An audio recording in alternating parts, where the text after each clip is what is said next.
晚上9点的时候12度了，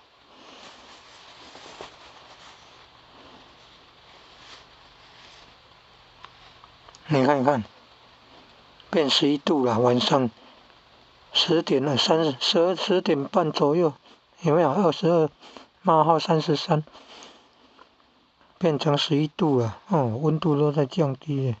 你看，明天早上最低温还10度左右。你看，刚刚的手机看的是室内的呢，室外的更冷呢。室外的更冷，防寒呢。防寒可以用到什么？